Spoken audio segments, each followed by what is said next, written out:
விளையாடுங்க சிறப்பு.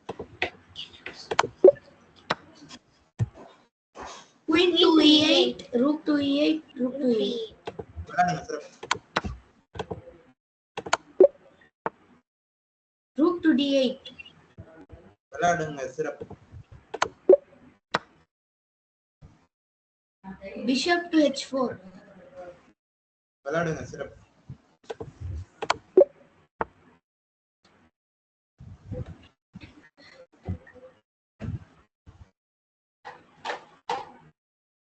Queen to H7. விளையாடுங்க சிறப்பு. Sir? அதான் H6 னு முதல்ல சொன்னீங்கல்ல, சரின்ட்டேன்ல நானே. அதான் H7 தான் சரின்னு சொல்றேன். அதான் நீங்களும் தவறி தான் சொல்றீங்க, புரியுது. Queen to H7. விளையாடுங்க சிறப்பு.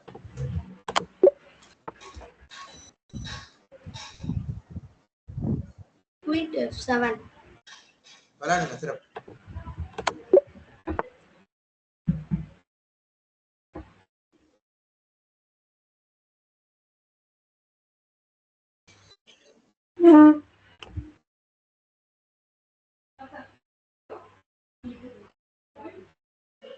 Queen to G2. விளையாடுங்க சிறப்பு.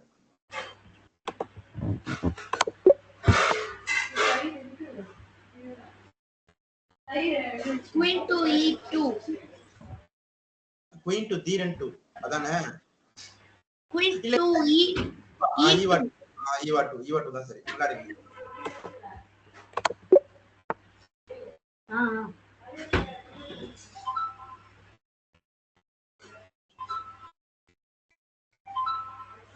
20 நொடிகள் பவர் புது இருக்கு. Rook to D. நான் கிளம்புறேன்டா. போனே. Rook to shoe. போனே. பொண்ணு கிட்ட கொடுத்துட்டு போயிடுவேன். Rook to E1. Rook to E1. Queen to E1. விளையாடுங்க சிறப்பு.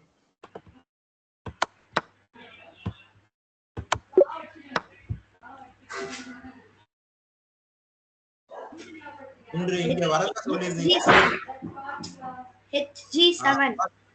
விளையாடுங்க சிறப்பு. அம்மா சொல்லிருந்தாங்க நீங்க இன்று வரத சொல்லிருந்தீங்க.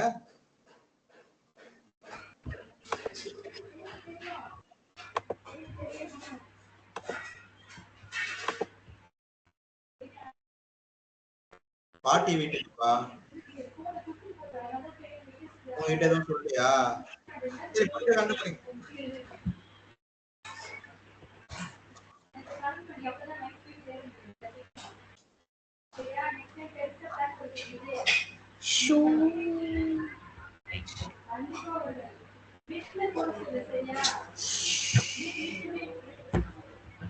முதல் 2 பேர் அமைதியா இருப்பாங்க.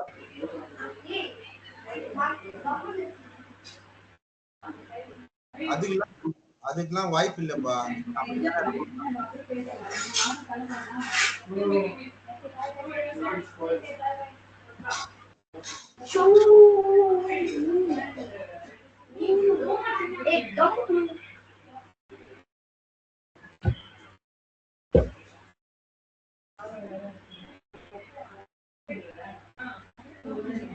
Knight to G3.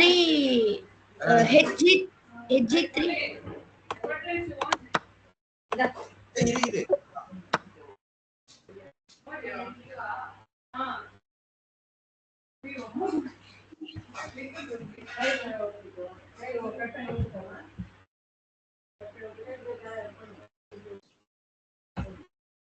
EF2. விளையாடுங்க சிறப்பு.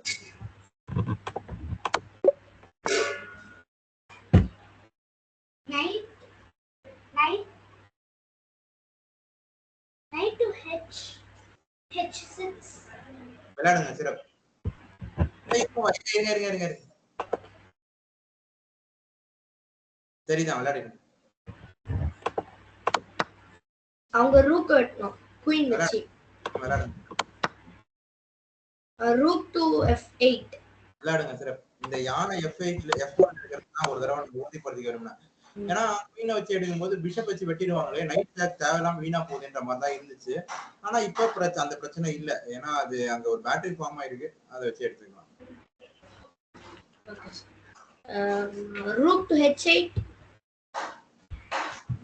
அப்புறம் என்ன பண்றது? rook to h8, king to e7, king to e7, king to e7.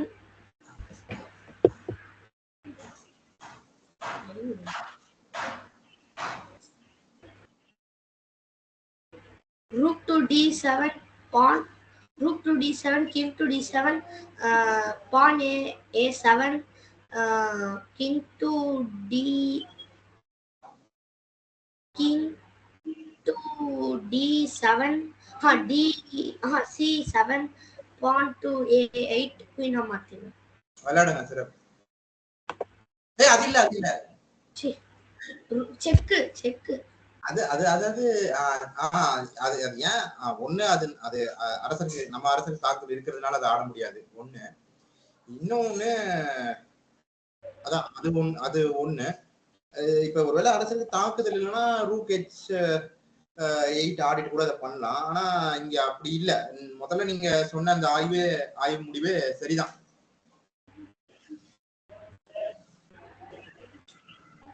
king f8. இல்லப்பா முதல்ல என்னப்பா சொன்னீங்க? அது சரிதான்ப்பா. rook h8. அவ்வளவுதான். இல்ல ரூக் h8 ஆட முடியாது. வேணா விளையாடி பாரு. விளையாட முடியாது. அப்புறம் எதுக்கு அது? ஏற்கனவே சொன்னது என்ன சொன்னேன்? rook d7. அவ்வளவுதான், ஆடுங்க.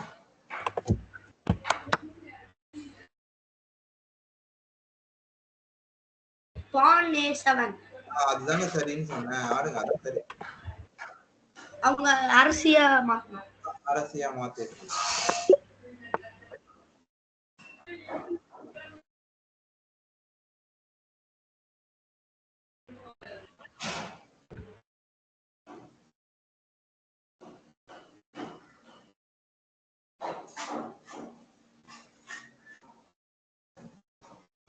rook to e8.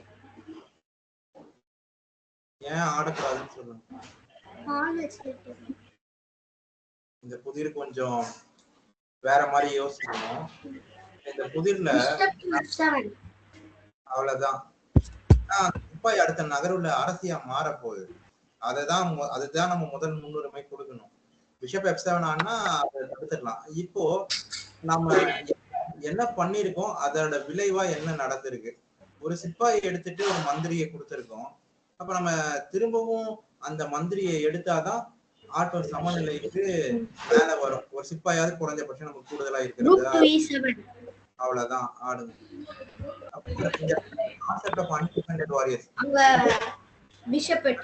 அவ்வளவுதான். ரெண்டு மந்திரியுமே பாதுகாப்பு இல்லாம இருக்கு. ஏதாவது ஒண்ணு நகர்த்திதான் ஆகணும். நகர்த்தினா இன்னொன்னு எடுத்துக்கலாம். அதே நேரத்துல இந்த இடத்துல ஒரு மந்திரியை வச்சு நம்ம அரசுக்கு ஏதோ ஒரு தாக்குதல் நிகழ்த்திட்டு அந்த இன்னொரு மந்திரியும் காப்பாத்திக்கிறதுக்கான வாய்ப்பு இல்ல. ஒரு வேளை அந்த வாய்ப்பு இருந்துச்சுன்னா அதையும் நம்ம சேர்த்து கணக்கிட்டுதான் பார்க்கணும். இந்த வாய்ப்பு இங்க இல்லைன்றதுனால பிரச்சனையும் இல்லை.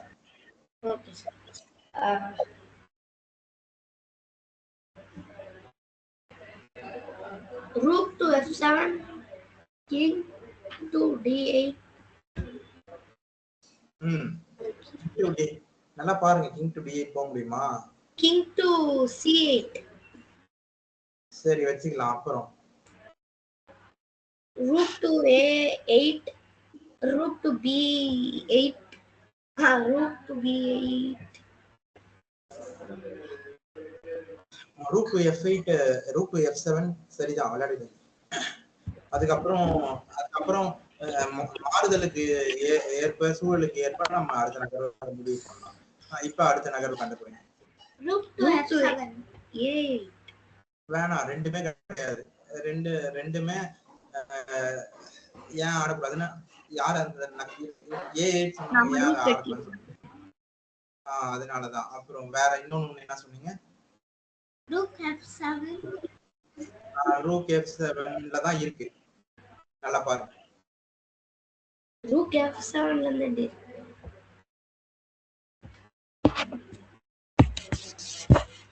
rook e7. விளையாடுங்க, சிறப்பு.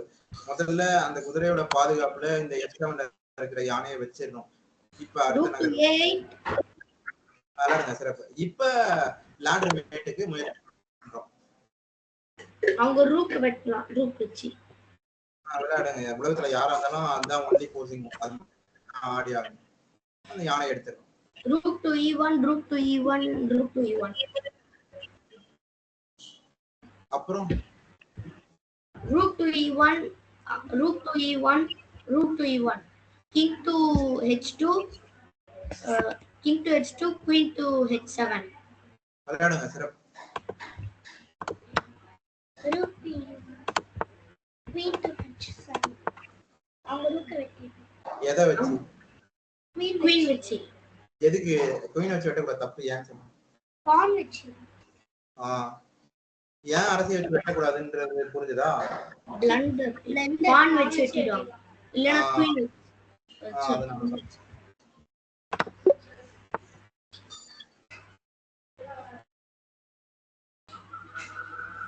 Queen to H3.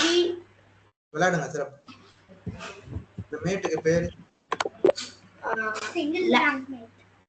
சிறப்பு. ஞாபகம் வச்சுக்கோங்க. ஒரே ஒரு ரேங்க்ல அரசரை கைது பண்ணி சிறை பிடிக்கிறீங்க. வேற எந்த ரேங்க்கும் போக முடியாம ஆகும். அதனால அது சிங்கிள் ரேங்க் மேட். ஒரே ரேங்க், ஒற்றை ரேங்க்ல அந்த மேட் வந்து வருது முடியுது. அதனால பான் டு D8 அரசரை வெட்டிடுவாங்க, இல்ல குயின் வச்சு வெட்டிடுவாங்க. அப்பனா நம்ம இத இப்படி சரி யோசிங்க. அப்படி கண்டுபிடிக்க முடியலன்னா யோசனை சொல்றேன். பான் F6. இல்ல அவசியம் ஆடக்கூடாது, ஆட முடியாது. இல்லீகல். சட்டப்படி அங்கீகரிக்கப்படாத நகர். அப்சல்யூட் பில்லர் ஆட முடியாது. இப்ப நீங்க இணைய வழியில சர்வதேச தரங்களான இதுல நீங்க விளையாடணும்னு எத்தனை தடவை முயற்சி பண்ணீங்கன்னாலும் விளையாட முடியாது. அதை வச்சே நீங்க புரிஞ்சுக்கணும் விளையாட முடியாது அப்படிங்கறத. அதுவே நீங்க நேர்லனா ஆட முடியும். உங்க கையை யாரும் பிடிக்க போறது இல்ல. ஆனா என்னன்னா அது புகாரா பதிவு செய்யப்பட்டிருக்கும். எதிர்க்க விளையாடுறவங்களுக்கும் ஒழுங்கா தெரிஞ்சிருந்ததுன்னா அது வந்து முதல் சட்டப்படி அங்கீகரிக்கப்படாத நகரா பதிவு செய்யப்படும். இப்ப அடுத்த நகரம் இப்படி பண்ணீங்கன்னா அப்போ வந்து நம்ம வெளியே அனுப்பி ஆட்டம் முடிஞ்சிருச்சுன்னு சொல்லி வெளில அனுப்புறதுக்கான உரிமை இருக்கு. அதனால அதை தவிர்க்கிறது நல்லது. யோசிக்கணும். யோசிச்சுட்டு அந்த நகர்வை பண்ணீங்கன்னா அது மாதிரி ஆகாது.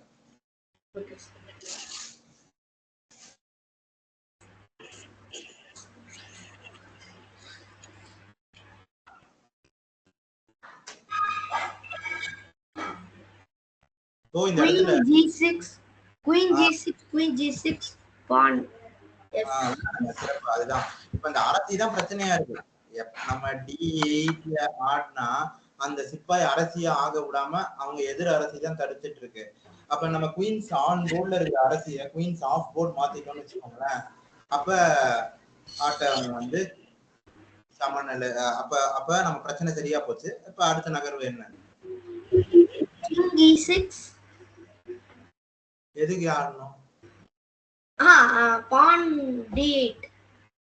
விளையாடுங்க சிறப்பு. நீங்க செய்யக்கூடிய ஒவ்வொரு செயலும் நேர்ல நன்மை பயக்கக்கூடியதா இருக்கணும். சதுரங்க நீங்க செய்யக்கூடிய விளையாடக்கூடிய ஒவ்வொரு நகர்வும் உங்களுக்கு வெற்றி வாய்ப்பு கொண்டு வரதா இருக்கணும். இல்லைன்னா ஏதாவது ஒரு வகையில நன்மை பயக்கக்கூடியதா இருக்கணும். அந்த மாதிரியான நகர்வுகளை மட்டும்தான் முன்னிலைப்படுத்தணும். தாக்குதல் நடத்தக்கூடிய நகர்வா முன்னிலைப்படுத்தணும். அப்பதான் அந்த இடத்துக்கு போக முடியும்.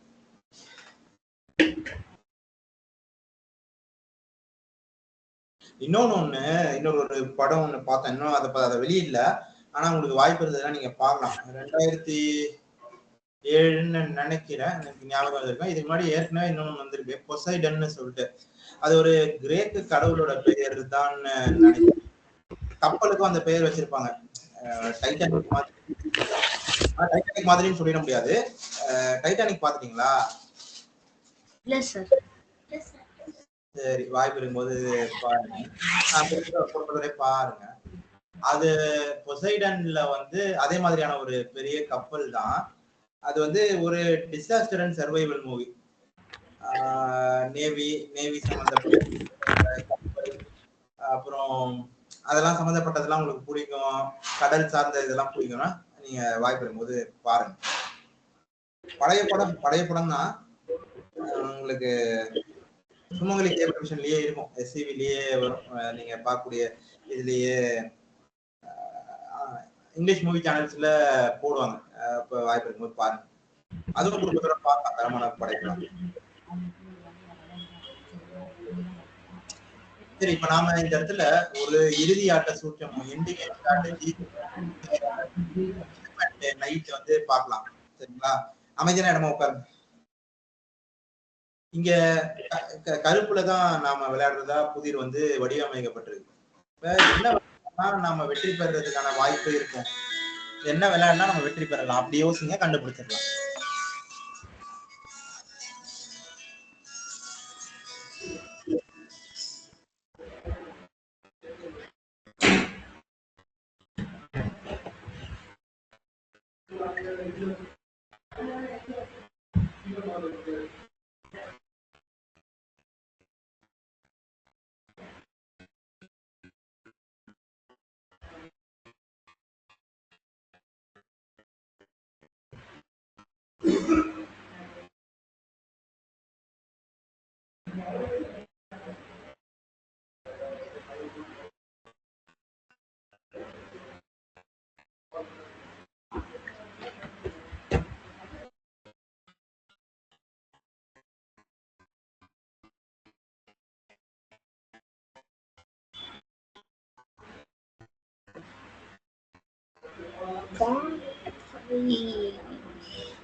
Night.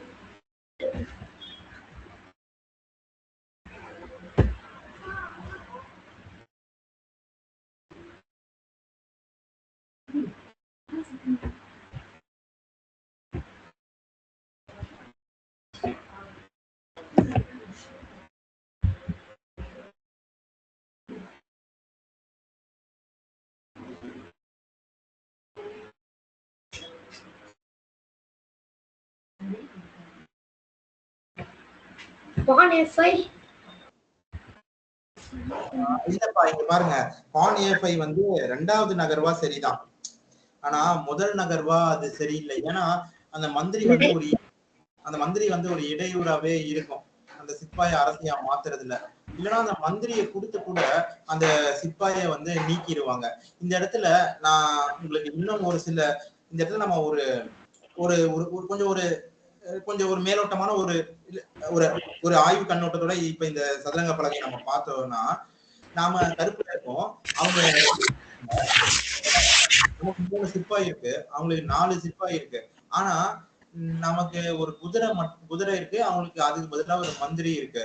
இப்ப இந்த இடத்துல அவங்க கிட்ட 2 பாசர் இருக்கு. அந்த பாசர் எங்கெங்கெல்லாம் இருக்குன்னு நீங்க சொல்லுங்க பார்க்கலாம்.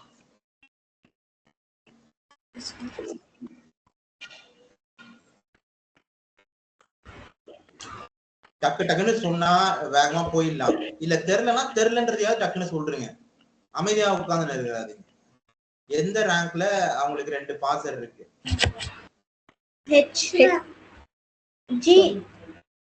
G4லயும் D4லயும். D4ல இருக்கிறது சரி. அப்புறம் முதல் பாசர்னா என்ன, அதை தெளிவுபடுத்தும். அதுக்கப்புறம் பாசர்னா பான் வந்து அரசியா இல்ல ரூக்கா இல்ல நைட் இல்லனா பிஷப்பா மாறுறதுதான் பாசர்.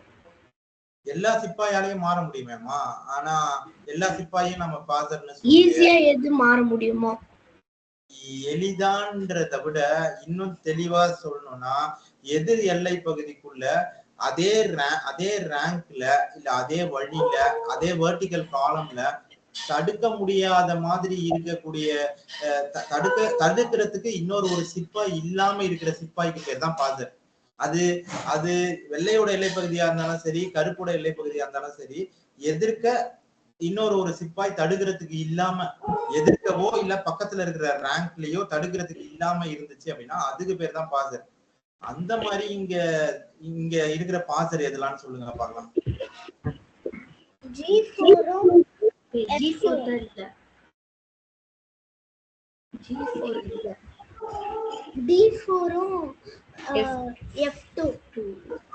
அது 2 தான். அந்த 2 சிப்பாய்க்கு தான் அதே டி ரேங்க்லயோ இல்ல அதே எஃப் ரேங்க்லயோ இல்ல அதுக்கு பக்கத்துல இருக்கிற எந்த ரேங்க்லயோ வேற ஒரு சிப்பாய் தடுக்கப்படாம இருக்கு இருக்கு.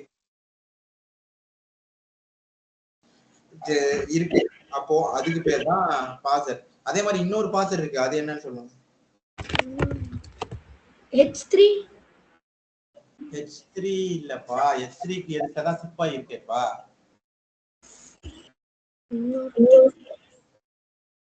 A7 H7 A7 மட்டும்தான். H7க்கு நேரா தான் நம்ம சிப்பாயும் இருக்கு, அவங்க சிப்பாயும் இருக்குல்ல. H ரேங்க்ல இருக்கிற அந்த ரெண்டு சிப்பாயும் டபுள் டிபான் வீக்னஸ். ரெண்டு சிப்பாய் ஒரே ரேங்க்ல இருந்துச்சுன்னா அதுதான் டபுள் டிபான் வீக்னஸ். ஞாபகம் வச்சுக்கோங்க. புரிஞ்சுதுங்களா?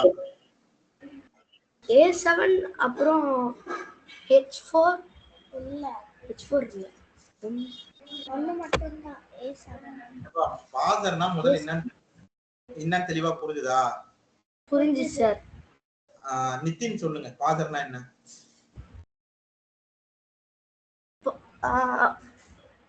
பாசர்னா ஒரு பான் வந்து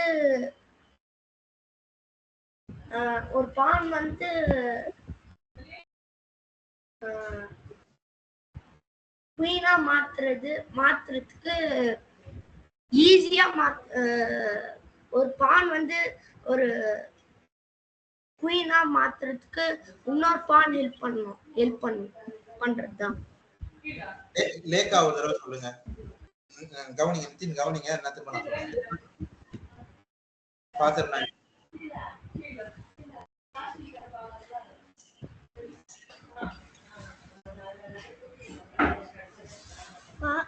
பாசர்னா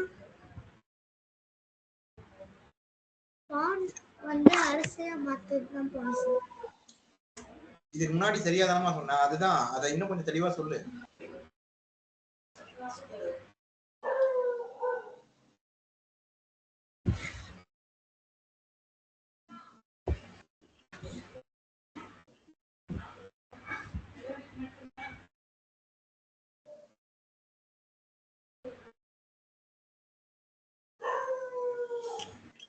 சரி, உங்க இப்பதானப்பா சொன்னீங்க.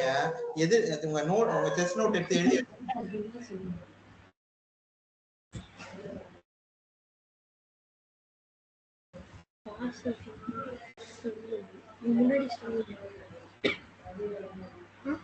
முதல் பாசர்னு எழுதுங்க. PASSER பாசர்னு எழுதி ஒரு ஈக்குவல் டு போடுங்க. அது அப்புறமா மனப்பாடம் பண்ணிக்கோங்க. இந்த தொடர்ச்சியா செய்ய ஞாபகம் வச்சுக்கோங்க.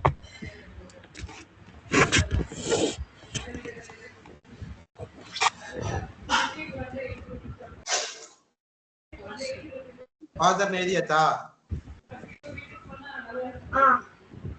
No pawns on the same rank or adjacent rank.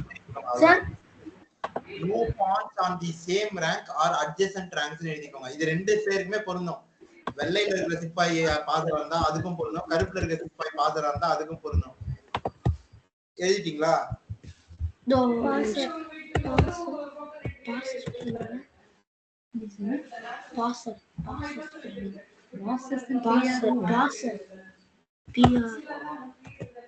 Sir pass spelling என்ன சார்? பாஸ் ஃபெயில்ல எழுதுவீங்கல்ல, அந்த பாஸ் தான்ப்பா. பாஸ்னா என்ன? இப்ப இ பாஸ் சொல்றோம், இ பாஸ் சொல்றோம், பாஸ்னு சொல்றோம். பாஸ்னா என்னது? அது அந்த இடத்தை தாண்டி போறதுக்கான வழி, அந்த இடத்தை தாண்டி போக முடியும் அப்படின்னு. இந்த பாஸ்கரன் படத்துல வருமே நகைச்சுவையா, நயன்தாரா கொடுப்பாங்களே, அவர் பேர் மறந்துட்டேன். ஆமா, ஆரியாவும் அரியர் எக்ஸாம் எழுத போயிருப்பாங்க. கொஸ்டின் பேப்பர் கொடுப்பாங்க, பாஸ் பண்ணுங்க அப்படின்னுவாங்க. ட்ரை பண்ற மேடம் அப்படின்னுவாங்க. அதை வச்சு வேணா கூட ஞாபகம் வச்சு ட்ரை பேப்பரை பாஸ் பண்ணுங்க, கொஸ்டின் பேப்பரை பாஸ், இங்க இருந்து அந்த பக்கம் கொடுக்குறது. பொறுத்த சொல்றேன், கொஸ்டின் பேப்பரை பாஸ் பண்ணுங்க, ட்ரை பண்ணு. அவன் வந்து எக்ஸாம் பாஸ் பண்றத பத்தி சொல்லிட்டு இருக்கான். கொஸ்டின் பேப்பர் பாஸ் பண்ணு, இந்த பக்கம் போகுது, அவ்வளவுதான். அதேதான் இங்கேயும்.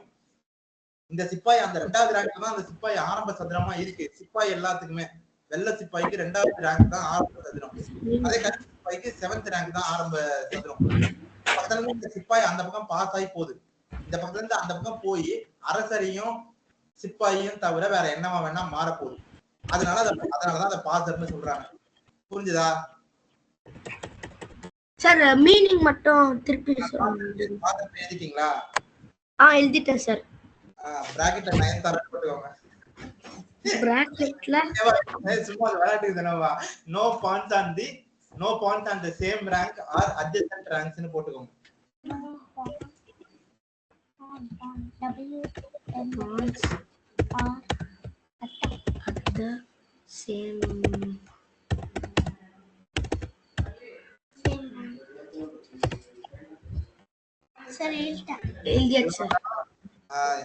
அவ்வளவுதான். அந்த ரேங்க்லயும் எதிர்க்க வேற எந்த சிப்பாயும் இருக்கக்கூடாது, பக்கத்து ரேங்க்லயும் வேற எந்த சிப்பாயும் இருக்கக்கூடாது. சரி, நயன்தாரா வச்சு சொன்னா எளிதா ஞாபகம் வச்சுப்பீங்கன்னு அதை வச்சு சொன்னேன். ஞாபகம் வச்சுக்க முயற்சி பண்ணுங்க. இப்ப இது இந்த இடத்துல ஏ ரேங்க்ல இருக்கிறது தான் பாசர். சரிங்களா? அந்த பாசர் மட்டும் தான் நமக்கு ஒரே ஒரு பாசர் தான் இருக்கு. அந்த சிப்பாயை அரசியா மாத்துறதுக்கு அந்த மந்திரி தடையா இருக்க வாய்ப்பு இருக்கு. அப்ப என்ன பண்ணலாம்? Night to F6. இது F6 ஆகணும். நைட் F6 முதல்ல போமா? நல்லா பார்த்து சொல்லுங்க. ஒரு நிமிஷம் சார்.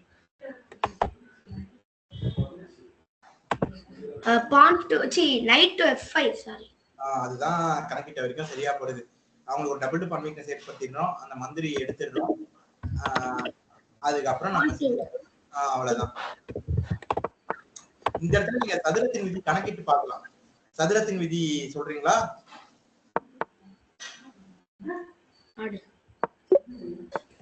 அந்த சதுரத்தின் விதி நீங்க வச்சு கூட பார்க்கலாம்.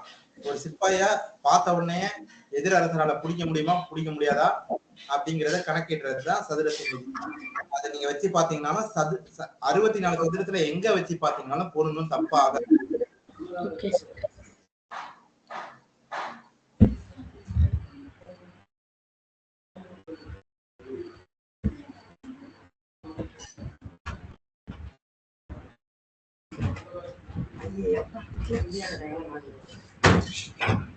சரி, நம்ம அதிவிரைவு சுற்றுக்கு போறோம். இந்த இடத்துல யாரு நகர்வை கண்டுபிடிக்கிறாங்களோ அதை முழுமையான ஆய்வை சொல்லிட்டு அதை மத்தவங்க எல்லாரும் உள்வாங்கிக்கணும். நானும் கூட மாணவரை சேர்ந்துக்கிறேன். உள்வாங்கிட்டு அதுல ஏதாவது குழப்பமோ இல்ல புரியலனாலும் சொல்லலாம். அதை மீண்டும் ஆய்வு பண்ணிட்டு நம்ம நகர்வாடலாம்.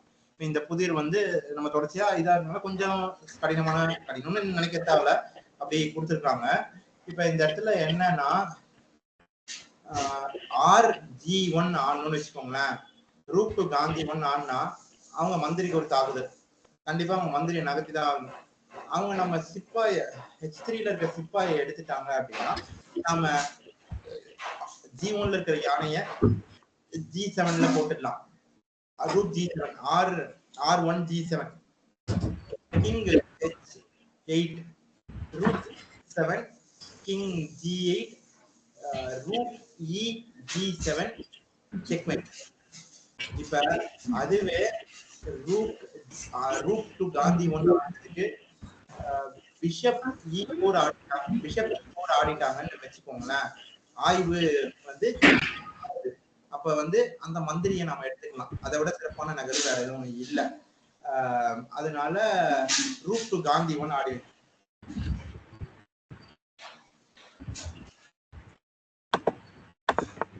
அவங்க பிஷப் பிஷப் வெட்டி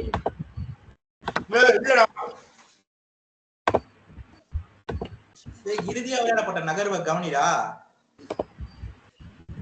நான் ஒரு 2 ஆய்வு முடிவு தான் சொன்னேன். 3ஆவதா வேற ஒண்ணு மாறுது. அவங்க யானையை நகர்த்தி இருக்காங்கல்ல, அதை பார்க்கணும்ல.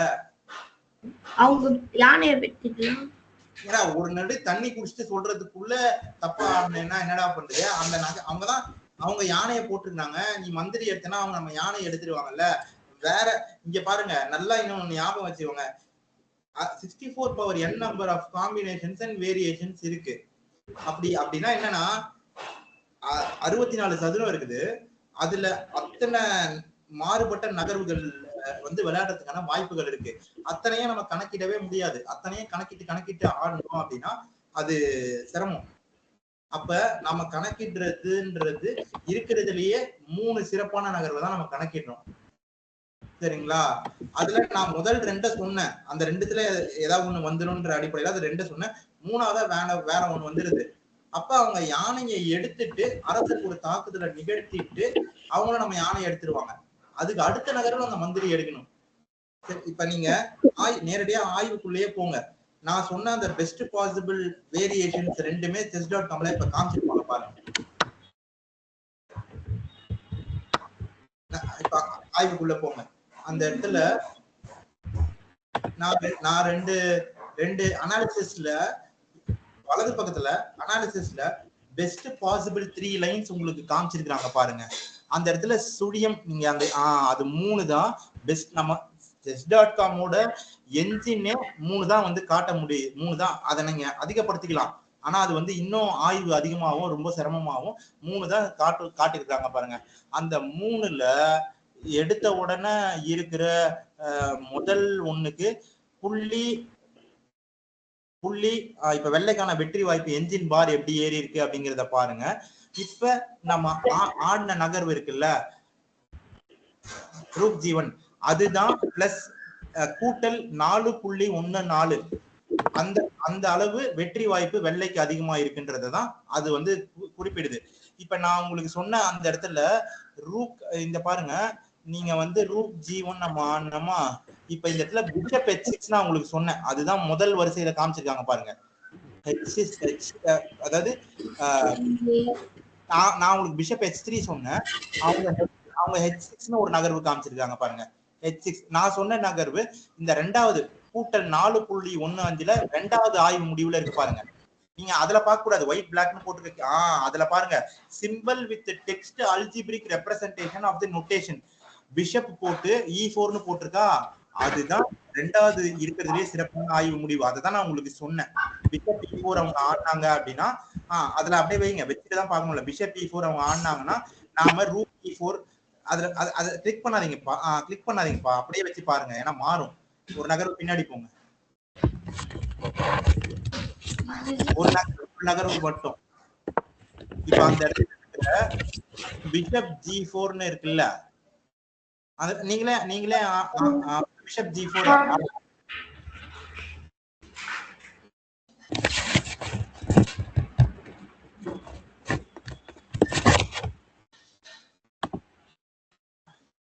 ஆடுங்கப்பா. பிஷப் E4 இப்ப அந்த இடத்துல பிஷப் E4க்கு முதல் எடுத்த உடனே அந்த ஆய்வோட முடிவா இருக்கிறதுலயே அந்த சிறப்பான நகர்வு தான் நான் உங்களுக்கு சொன்னேன். ரூக் இன்டு E4 போட்டிருக்காங்க பாருங்க, இருக்கா? அந்த நகர்வு ஒண்ணு, அந்த ஒரு ஆய்வு முடிவு நாம பார்த்தோம். திரும்ப ஒரு நகர்வு பின்னாடி வருவாங்க. பிஷப் H3 ஆடுங்க. பிஷப் H3 இல்ல, ரூக் G1 ஆடிட்டு பிஷப் H3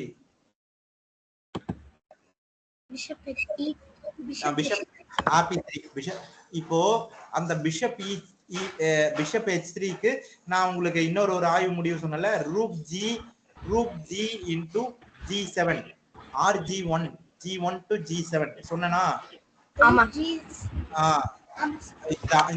அப்ப அரசரை தான் நகர்த்துவாங்க. மேட்டின் 2 மொத்தமா சொன்னேன். இந்த ரூக் E7 வரைக்கும் சொன்னேன். அதை நீங்க பார்த்து கூட ஆடலாம். இல்ல ஒழுங்கா கவனிச்சிருந்தீங்கன்னா அதை ஆடலாம். இப்ப நீங்க அதை ஆடி பாருங்க.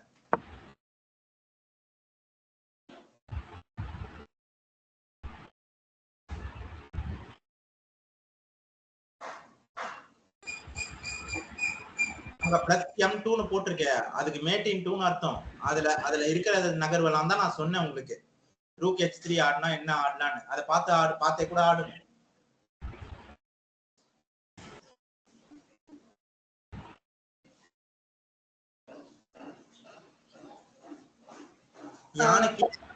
யானையோட குறியீடு போட்டிருக்குல்ல, அந்த இன்டு சொல்லி நம்ம நேரத்தை வீணாக்க விரும்பல.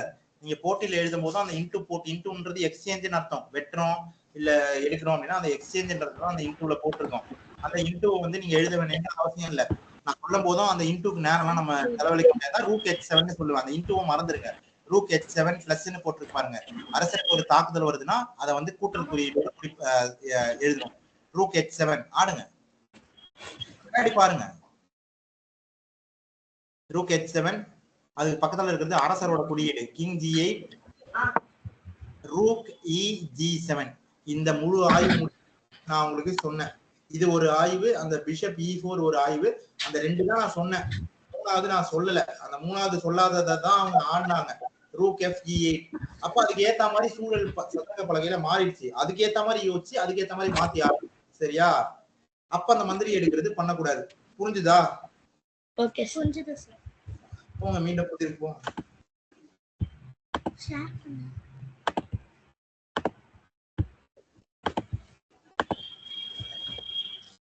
இந்த மாதிரி தவறுகளை தவிர்க்கிறது மேலும் சிறப்பா இருக்கும். Bishop E4 bishop E4 bishop E4 ஆடக்கூடாதுப்பா, தப்பு. ஏன்னு சொல்லுங்க. பிஷப் வச்சிட்டிடும்.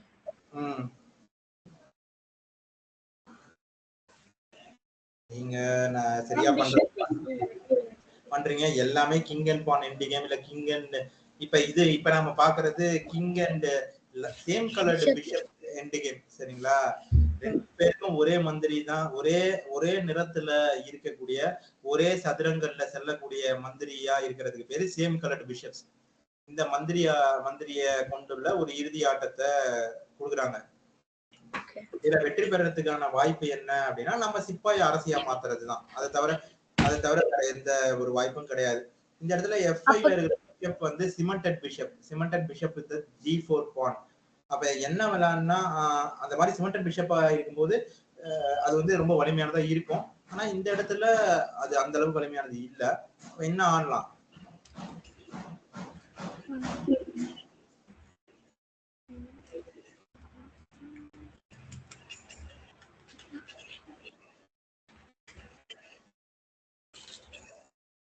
என்ன விளையாடுனா நம்ம சிப்பாய் அரசியா மாத்த முடியும்? Bishop to G4. பிஷப் வச்சுனா நம்ம கிங் வச்சு நம்ம பிஷப் வெட்டலாம். அப்புறம் கிங் டு H4 ஆடலாம். அப்புறம் பான் G4 அப்புறம் அவங்க அரசர் தான் நகர்த்தணும். அப்புறம் பான் G3 அப்புறம் பான் G2 பான் G1 அரசியா மாத்திடலாம். Bishop G4 king G4 அது வரைக்கும் தாமா சரி. அதுக்கு மேல கேட்டாங்கன்னா சொல்றேன். வேற மாத்திட்டோம். கிங் பிஷப் டு F5 அவங்க பிஷப் வச்சு நம்ம பிஷப் வெட்டினா கிங் வச்சு வெட்டிடலாம். அப்புறம் பான் அரசியா மாத்திடலாம். முதல்ல இது வரைக்கும் ஆடுங்க, அதுக்கப்புறம் இந்த இடத்துல ஏன் அந்த மந்திரி எடுக்க வேண்டிய இருங்க ஆடாதீங்க. இங்க ஏன் வந்து அந்த இறுதி ஆட்டத்துல அந்த மந்திரியை கட்டாயம் சதுரங்க பலகை வந்து நீக்க வேண்டிய தேவை வருது அப்படின்னா, அவங்க மந்திரிய A8H1 டயகனல் அந்த வழி பாதை எதுன்னு உங்களுக்கு தெரியுதுல்ல? அந்த டயகனல், அந்த லாங் டயகனல்ல அந்த மந்திரியை ஏதாவது ஒரு வழியில போட்டுருவாங்க. அதுக்கப்புறம் அந்த மந்திரியை வச்சு நம்ம சிப்பாயை எடுத்துட்டாங்கன்னா அந்த கேம் வந்து போதுமான படை வீரர்களின்றி ஆட்டம் சமநிலை அடைஞ்சிருச்சுன்னு அறிவிச்சிருவாங்க. அதனாலதான் அந்த மந்திரியை நமக்கு எடுக்க வேண்டிய தேவை இருக்குது. சரிங்களா? வெறும் ஒரு மந்திரியை வச்சோ ஒரு குதிரையை வச்சோ எதிரரசரை கைது பண்ணி சிறைப்பிடிக்க முடியாது. அப்படி ஒரு நிலை வந்து நீங்க விளையாடும் போது வந்துருச்சுன்னா அந்த டிராக்கு பேரு game drawn by insufficient material. Stalemate வேற. கிட்டத்தட்ட 6 டைப்ஸ் ஆஃப் இந்த மாதிரியான சமநிலைகள் இருக்கு. அது ஒண்ணு நம்ம விளையாடும் போது நான் தெளிவா இன்னும் சொல்றேன். ஆனா இப்போதைக்கு நீங்க அதை ஞாபகம் வச்சுக்க வேண்டியது game drawn by insufficient material. ஆனா இங்க ஒரு சிப்பாய் நமக்கு கூடுதலா இருக்கு. அந்த சிப்பாயை அரசியா மாத்துறதுக்கு என்ன தேவையோ அதை தான் பண்ணணும். அதுக்கு பேர் என்னன்னா escorting the pawn to promote as a queen. இங்க அரசர் தான் அந்த சிப்பாய்க்கு பாதுகாப்பு கொடுத்து இந்த சிப்பாய் தன்னிச்சையா போய் அரசியா மாற போறது இல்ல. இது வரைக்கும் புரிஞ்சுதா? புரிஞ்சு சார். இந்த இடத்துல G1ன்ற சதுரத்துலதான் அந்த சிப்பாய் போய் அரசியா மாற போகுது. அப்ப அந்த G1ன்ற அந்த சதுரத்தை நம்ம அரசரை வச்சு பாதுகாக்கணும். அப்ப அரசரை தான் முதல்ல மேல கொண்டு போங்க. கிங் டு காந்தி 4 கொண்டு போக முடியாது. காந்தி 4 அதுக்கு மேல அவங்க கேட்கல. இங்க வந்து நம்ம அந்த அப்போசிஷனுக்கு ஏற்கனவே நம்ம அது எல்லாமே பார்த்திருக்கோம். அதை நம்ம திரும்ப விளையாடும் போது வேணா இன்னும் தெளிவா பார்க்கலாம். முழுசா சொல்லிலாம் நான் குழப்பம் இல்லை. Gaining opposition over the vertical rank பார்த்திருக்கோம், ஓவர் த டயகனல் பார்த்திருக்கோம், ஓவர் தி காலம் பார்த்திருக்கோம். இது எல்லாத்துலயுமே அப்போசிஷனை முதல் கெயின் பண்ணி அந்த ப்ரொமோஷன் ஸ்கொயரை நம்ம அரசரை வச்சு பாதுகாத்து அதுக்கப்புறம் எஸ்கார்டிங் தி pawn to promote as a குயின்ன்றத நாம பண்ணணும். சரிங்களா? திரும்ப அதே மாதிரியான சூழல் வரும்போது அதை பத்தி தெளிவா பார்க்கலாம். இப்ப அடுத்த புதிருக்கு போகும்.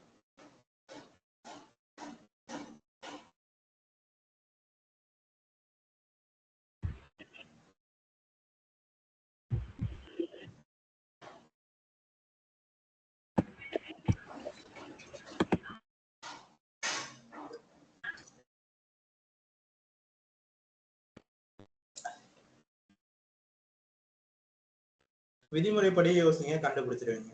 இப்போ நம்ம அதிவிரை சுற்றுக்கு வந்தோம்ல, bishop f6, knight f6 or king f6.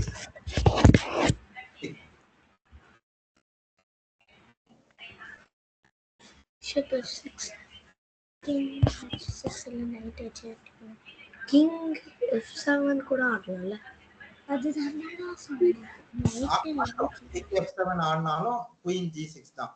Bishop f6 நம்மளோட நகர்வு தான். Bishop f6, queen g6. விளையாடுங்க. knight h8, queen to g7. ஆடக்கூடாது. queen வச்சு வெட்டிடுவாங்க. அதனாலதான் ஆடக்கூடாது. அந்த சதுரத்துல ரெண்டு பாதுகாப்பு இருக்கு. அதே முடிச்சிடறேன்.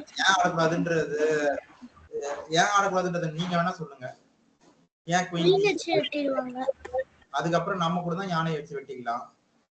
அப்ப அவங்களுக்கு ட்ரேட் பண்றோம். நமக்கு குயின் கிடைக்காது, ட்ரேட் பண்றோம். ட்ரேட் இல்லப்பா, நமக்கு அது பிக் பிளண்டர். அந்த சதுரத்துல சதுரம், அதனாலதான் அது பேர் சதுரங்கன்னு சொல்றோம். சதுரத்தை பாருங்க, சதுரத்தை கவனிங்க. G7 என்ற இருங்கம்மா, முதல் G7 முடிச்சிடலாம். G7 என்ற சதுரத்துல ரெண்டு பாதுகாப்பு இருக்கு. எது எதால? கிங்காலயும் குயினாலயும். நம்ம தரப்புல இருந்து எத்தனை தாக்குதல் இருக்கு? ரெண்டு. எது எதுனால? அப்ப ரெண்டு பாதுகாப்பு இருக்கு. Concept of number of attackers and defenders. ரெண்டு பாதுகாப்பு இருக்கு, ரெண்டு தாக்குதல் இருக்கு. அப்ப அங்க ஏதாவது பண்ணலாமா? அவ்வளவுதான். அப்படி மேலோட்டமா ஞாபகம் வச்சுக்கிட்டீங்கனாலும் சரி, இல்லைன்னா queen G7, rook G7, king G7 ஆய்வு பண்ணி பாத்தீங்கன்னாலும் நமக்கு ஒரு யானை கூடுதலா போகும். அப்படி கணக்கிட்டீங்கனாலும் சரி, அது வேணாம். அப்ப குயின் டு f6 தான் சரியா இருக்கு. அவங்க நைட் வெட்டிடுவாங்க. ஆடுங்க. அவங்க ரூக் வெட்டிடுவாங்க. ரூக் விளையாடுங்க. சிறப்பு.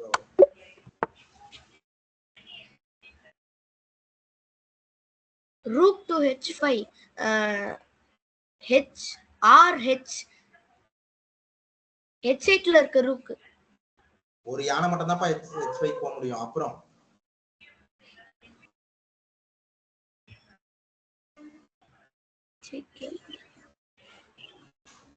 king to f5, king to f5,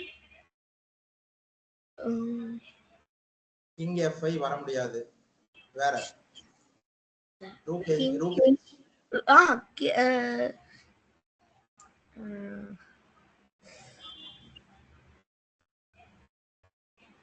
to happy 5 சரிதான், விளையாடிடுங்க. அடுத்த நகர்வு கேட்டாங்கன்னா பார்த்து உங்களுக்கு இன்னும் கொஞ்சம் எளிதா இருக்கும். h8ல இருக்கு ரூக். அது மட்டும் தான் வர முடியும் h5க்கு. அதனால அந்த குழப்பம் வேணாம். இப்ப அடுத்த நகர்வு கண்டுபிடிங்க. Rook to f4. அரசர் தப்பிச்சு போயிடுவாரு. ரூக் f4 ஆடினா பக்கத்துல இருக்கிற ரூக் டு f5. அங்க ஆனா தப்பிச்சு போக முடியாது. Ladder mate e and f rank பண்ணுது. rook to g3,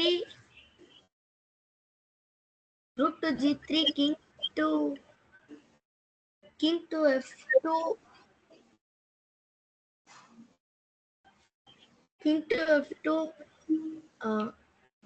queen to g2. முதல் நகர்வு ஆன ரூக் டு g3 சரி. அதுக்கப்புறம் ரெண்டாவது நகர்வு தப்பு. கிங் டு g2, இது குயின் டு g2 ஏன் ஆடக்கூடாதுன்னு சொல்லுங்க. பிஷப் வச்சு வெட்டிடுவாங்க. அப்ப வேற என்ன ஆடலாம்? queen to h2. விளையாடுங்க. g2 விளையாடுனா தானே வெட்டுவாங்க. h2 விளையாடுவோம். h2 இல்ல. அவங்க பிஷப்பை வெட்டணும் queen வச்சு. அரசியை வச்சு வெட்டாதான் அரசரால தப்பிக்க முடியாது. யானை வச்சு வெட்டா தப்பிச்சுடுவாரு.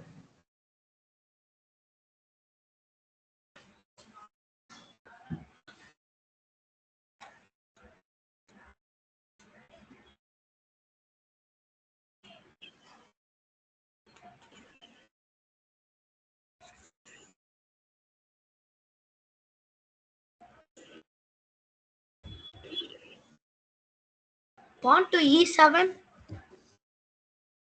சரியாதான் படுது.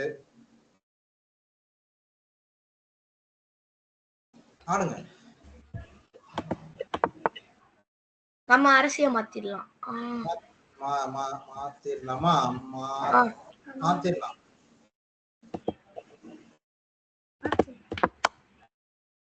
queen வெட்டு.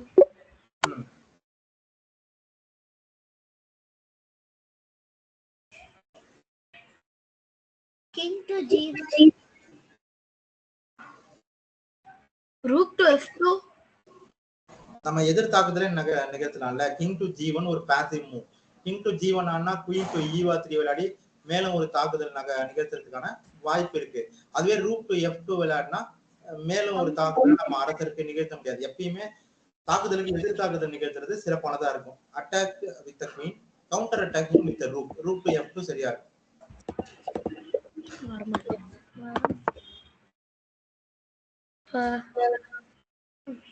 rook to h7, king to h7, queen to h4, king to g7.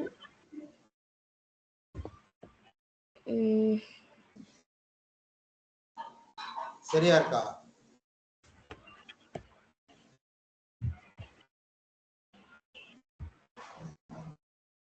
நீங்க எதெல்லாம் கொடுக்குறீங்க, எதெல்லாம் இழக்கிறீங்க, திரும்ப அதனால என்ன கிடைக்குது? ஒண்ணுமே இல்ல. h7ல ஒரு யானையை கொடுக்குறீங்க, அதுக்கு பதிலா என்ன கிடைக்குதுன்னா ஒண்ணுமே இல்ல. ஒரு அரசுக்கு ஒரு தாக்குதல் மட்டும் தான் வருது. இப்ப queen to d7 atta promoting the rook as pigs over the 7th rank மாதிரியே இன்னும் வலிமையா ஒரு யானையும் ஒரு அரசையும் ஒரு பேட்டரி ஃபார்ம் பண்ணி 7th ரேங்க் கொண்டு போயிடுறீங்க. அந்த யானைக்கு பாதுகாப்பு கொடுத்த மாதிரியும் ஆச்சு. queen to h7ல அடுத்த நகர்வுல செக்மேட் பண்ணி முடிக்கிறதுக்கான வாய்ப்பு இருக்கிறதாவும் ஆச்சு. அதை தடுக்கிறதுக்கான எந்த ஒரு வழியுமே இல்ல. வேணா நம்ம யானையை அவங்க அரசியை வச்சு எடுத்து அதை தடுக்கலாம்.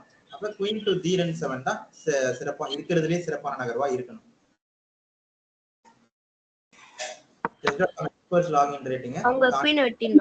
அதுதான் நம்ம பார்த்து ஆய்வு முடிவு.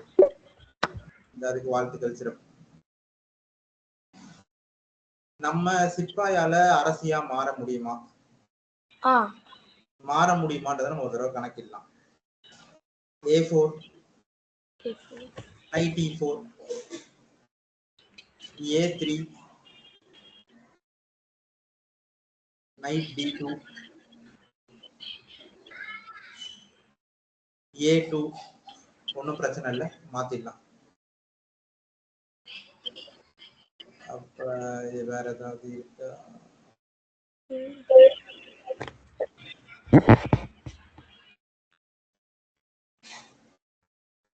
இன்னொரு ஒரு ஆய்வு நம்ம பார்க்கலாம்.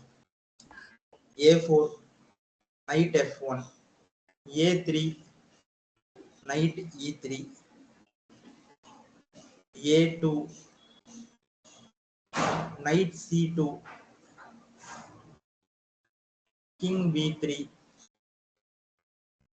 knight to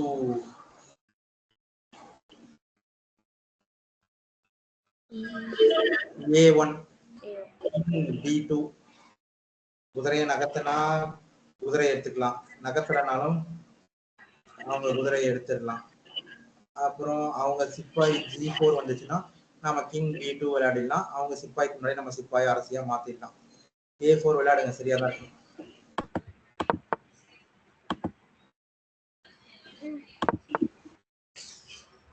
இருங்க.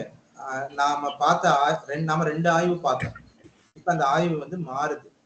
நைட் e2ல போட்டு C2க்கு C8க்கு கொண்டு வந்திருக்காங்க. சரியா? இப்ப நம்ம சிப்பாயை நகர்த்தினா அந்த சிப்பாய் அரசியா மாறாது. அவங்க குதிரையை வச்சு எடுத்துருவாங்க. அப்ப அரசரை நகர்த்தணும். King to C3.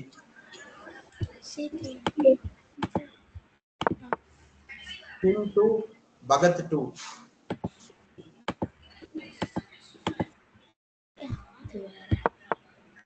அவங்க நைட் எட்டினோம்.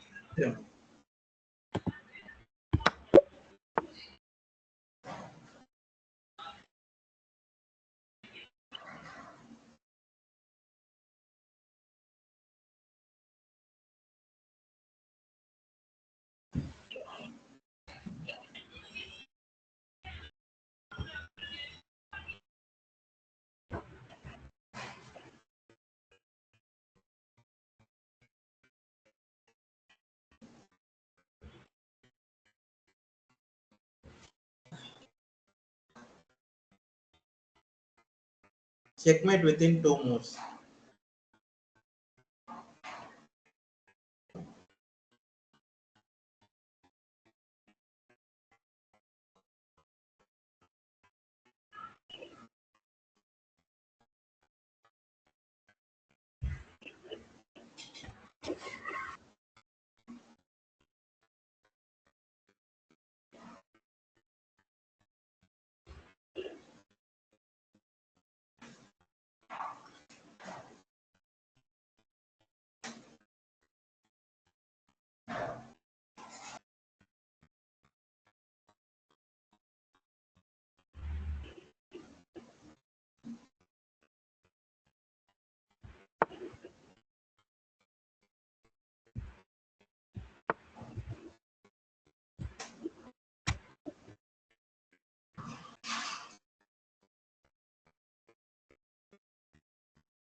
விதிமுறைப்படி யோசிங்களே கண்டுபிடிச்சிடலாம்.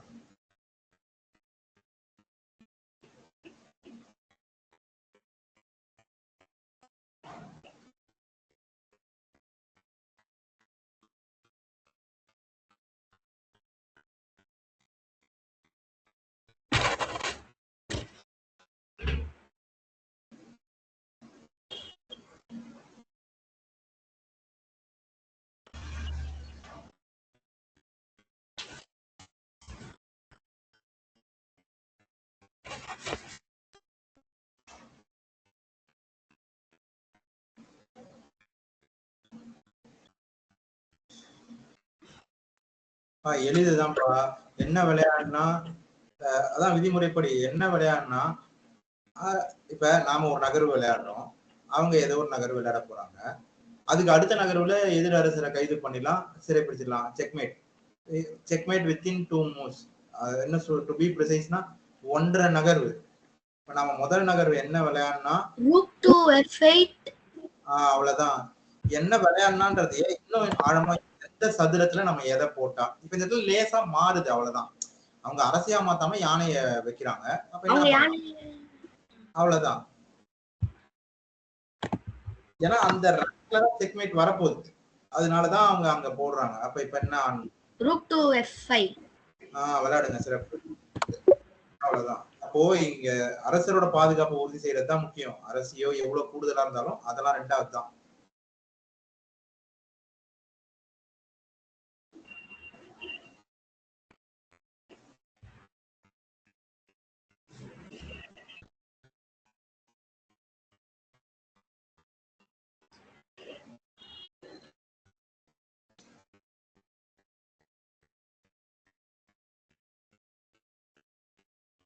queen to g3. Queen to G3ல நமக்கு எதுவுமே கிடைக்காது. அரசருக்கு ஒரு தாக்குதல் மட்டும்தான். எந்த யோசிக்கிறது இப்படி யோசிங்க, எந்த சதுரத்துல போட்டா சிறப்பான நகர்வா இருக்கும், எந்த சதுரத்துல விளையாடினா இருமுனை தாக்குதல் வரும். இந்த இடத்துல 2 யானை ஒரு அரசிக்கு சமம் தான், அரசிக்கு நிகர் தான். இன்னும் சொல்ல போனா அரசியை விட வலிமையானதாவே இருக்கும் 2 யானை. ஆனா அந்த 2 யானை எப்பயுமே ஒன்னோட ஒண்ணு பாதுகாப்புல இருக்கும் போதுதான், தனித்தனியா பிரிஞ்சு அந்த அந்த காலை சிங்கம் கதை மாதிரி தான். தனித்தனியா பிரிஞ்சா வலிமையானது கிடையாது. ஆனா 2 யானையும் ஒன்னா ஒரே ரேங்க்ல, அது வெர்டிகல் ரேங்கா இருந்தாலும் சரி, ஹாரிசான்டல் ரேங்கா இருந்தாலும் சரி, ஒன்னா இருந்துச்சுன்னா அரசியால கூட ஒண்ணும் பண்ண முடியாது. அந்த மாதிரிதான் இங்க இருக்கு. ஆனா அவங்க அதை விட கூடுதலா அது கூடவே சேர்த்து இன்னொரு குதிரையும் வச்சிருக்காங்க. அப்போ இன்னும் வலிமையானதா இருக்கு. அப்ப அதைதான் நம்ம வந்து குறைக்கிறதுக்கு தேவையானதை பண்ணணும்ன்றதுதான் இங்க புதிர். சரிங்களா? புதிரோட தலைப்பு அதுதான் சொன்னல, டபுள் அட்டாக். இப்ப கண்டுபிடிக்க முடியுதா பாருங்க.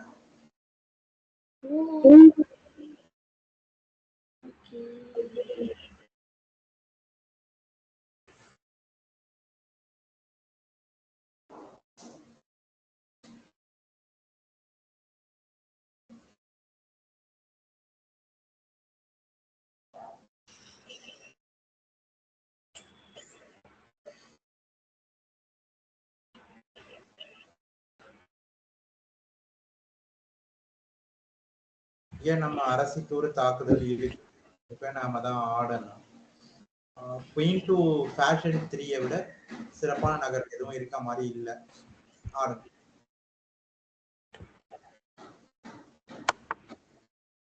அடுத்த நகர் விளையாடுங்க. சிறப்பு. அவ்வளவுதான். எங்க நகர்த்தணும்ன்றது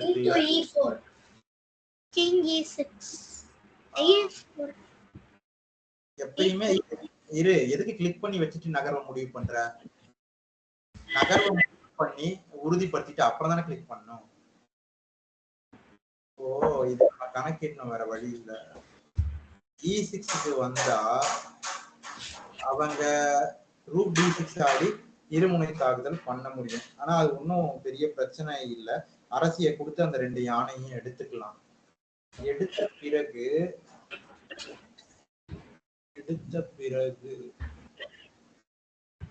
எடுத்த பிறகு அவங்க சிப்பாய நம்ம சிப்பாய்க்கு முன்னாடி அரசியா மாத்த முடியுமா?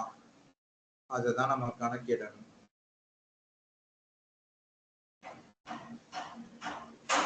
நான் கணக்கிடுறேன், கூட சேர்ந்து கவனிங்க. King E6, Rook D6, Queen D6, Rook D6, King D6,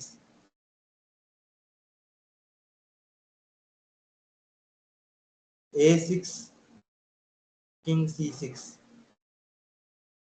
A7, King B7. பிரச்சனை இல்லை. King D6ல இருக்கிற இடத்துல இருந்து திரும்ப கணக்கிடலாம். King D6ல இருக்கும்போது B5, King C5, A6, King D6. அதுவும் பிரச்சனை இல்லை. நம்ம அரசரை மேல கொண்டு போகணும்னா ஆட்டம் சமநிலை அடையிறதுக்கான வாய்ப்பு மட்டும்தான் இருக்கு. எப்படின்னா அதையும் நான் சொல்றேன். கிங் டு E4, D5ல இருக்கிற யானையை அப்படியே வச்சுட்டு அவங்களோட இன்னொரு யானையை மட்டுமே வச்சு அரசருக்கு தொடர் தாக்குதல் நிகழ்த்திட்டே இருந்தாங்கன்னா அந்த ஆட்டம் வந்து சமநிலை அடைஞ்சிடும். டிரா பை 3-4 ரெபிடேஷனோ 5-4 ரெபிடேஷனோ இல்ல பொசிஷனல் டிராவோ ஏதோ ஒண்ணு ஆயிடும். அதுவே அரசரை நம்ம கீழே கொண்டு வந்துட்டா நம்ம வெற்றி பெறதுக்கான வாய்ப்பு இருக்கு. அதனால கிங் டு E6 ஆடுங்க. கணினி ஒத்துக்குதான்னு பார்க்கலாம். நான் அதான் ஆடுவேன். ஒத்துக்குதுதான் ஆய்வு முடிவா வருது. ஆடுங்க. ஏய், சொன்னேன் கிங் E5. அரசரை நகர்த்தனா என்ன ஆகும்னு பாடுறா. யோசிங்கடா.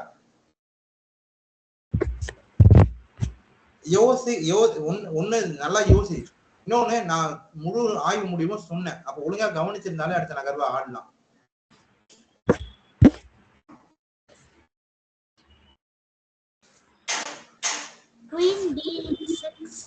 அதான் சொன்னேன், ஆடுங்க. அரசரை நகர்த்தினா அரசு இழந்துட மாட்டோமா? பக்கத்து சதுரத்திலேயே இருக்கு. எங்கேயாவது கவனிக்கலன்னா கூட பரவாயில்ல, சரி ஏதோ தூரத்துல இருக்கு, லாங் டயகனல் லாங் சொல்லலாம். நான் முழுசா சொன்னேன், அவங்க அவ்வளவு தூரம் கேட்கல. பக்கத்திலே இருக்கிற ஒழுங்கா கவனிக்கலன்னா என்ன பண்றது?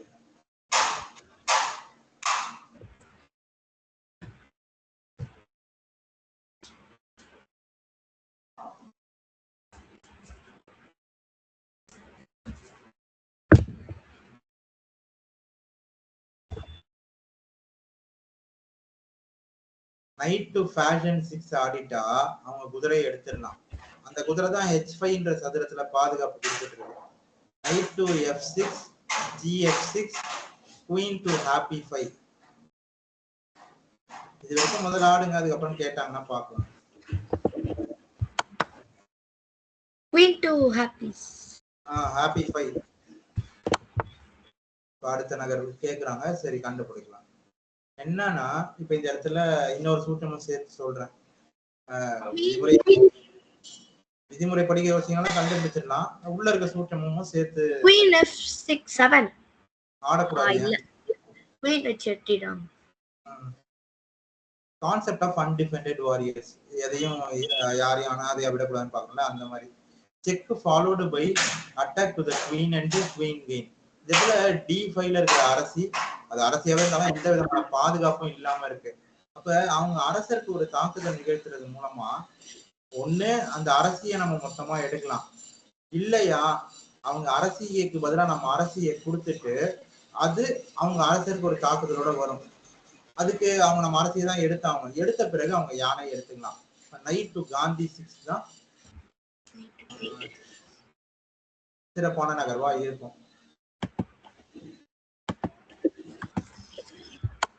இந்த இடத்துல கிரைசிஸ் C6லயும் ஒரு தாக்குதல் வருது. ஆனா C6ல வர அரசருக்கு வர தாக்குதலை அவங்க அரசியை வச்சு எடுத்துருவாங்க. அதனாலதான் அந்த தாக்குதலை நம்ம தவிர்த்துட்டு காந்தி 6 ஆடும். புரிஞ்சுதுங்களா? அடுத்த நகர் அவங்க குயின் அடுத்த நகர் என்ன சொன்ன? அவங்க குயினை வெட்டணும். விளையாடுங்க சிறப்பு.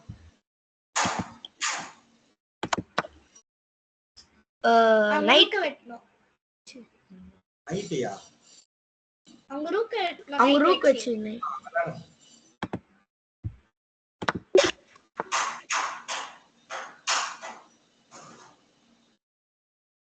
இந்த புதிர் ஏற்கனவே நம்ம பண்ணிருக்கோம், கண்டுபிடிக்க முடியுதா பாருங்க.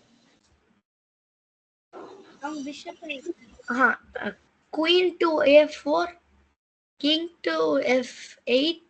அது இரண்டாவது நகர்வா தான். அது இரண்டாவது நகர்வா தான் நிதின். சரி, முதல் நகர்வு லேக்கா சொன்னதுதான் சரி. Bishop a6 queen to a4. இப்பதான் அந்த குதிரை பாதுகாப்பு இல்லாம இருக்கு. அதுவே முதல் குதிரை விட்டுருங்க, சரிதான். அதுவே முதல் நகர்வு நம்ம வச்சுக்கோங்களேன், அவங்க மந்திரிய வெட்டுறதுன்றது முடியாது. அவங்க அதே மாதிரி அரசியை வச்சு ஆடிடுவாங்க. நாம அவங்க நம்ம மந்திரியை வச்சு வெட்டணும்னா நம்ம அவங்க அரசியை வச்சு நம்ம அரசியை எடுத்துருவாங்க. அதனால அது பண்ண முடியாது. இல்ல பண்ணக்கூடாது.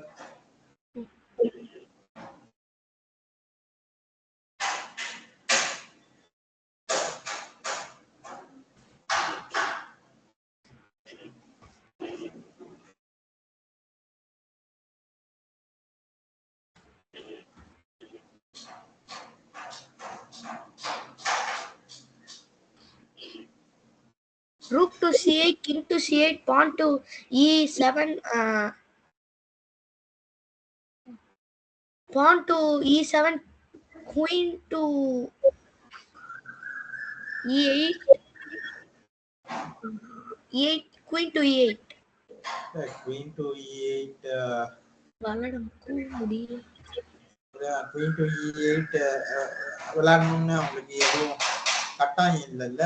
அவங்க பிஷப் டு CCE E8ன்ற சதுரத்துல தான் அந்த சிப்பாய் அரசியா மாறப்போகுது. அந்த சதுரத்துல மேல ஒரு பாதுகாப்பை சேர்த்துட்டாங்கன்னா அப்ப அந்த சிப்பாய் அரசியா மாறும்போது எடுத்துக்கலாம். அப்ப பிஷப் டு C6 ஆடியே அதை பண்ணிடலாமே. அதனால நாம ரூக் டு C8 தவிர்த்துட்டு ரூக் அந்த ரேங்கை கார்ட் பண்ணிருக்கு. சி ரேங்குக்குள்ள அரசர் வர முடியாத மாதிரி தடுத்துட்டு இருக்கு. ஸோ அரசர் இருக்கிற இடத்துலயே ஒரு தாக்குதல் நடத்தினா கூட நம்ம ஆட்டத்தை முடிக்கிறதுக்கான வாய்ப்பு இருக்கு. நாம ஏன் எடுத்த உடனே E7 ஆடிடக்கூடாது? இப்போ E7 ஆடினா அடுத்த நகர்வுல நம்ம சிப்பாயை அரசியா மாற்ற முயற்சிக்கிறோம். அதை தடுக்கிறதுக்கு அவங்களுக்கு இருக்கிற ஒரே வழி பிஷப் C6 மட்டும்தான். பிஷப் C6 ஆடும்போது அப்ப அவங்க மந்திரியை நம்ம யானையை வச்சு எடுத்துக்குவோம். அப்பையும் நம்ம அடுத்த நகர்வுல நம்ம சிப்பாயை அரசியா மாத்துறதுக்கான வாய்ப்பு இருக்கு. அப்போ நாம ஏன் எடுத்த உடனே E7 ஆடிடக்கூடாது?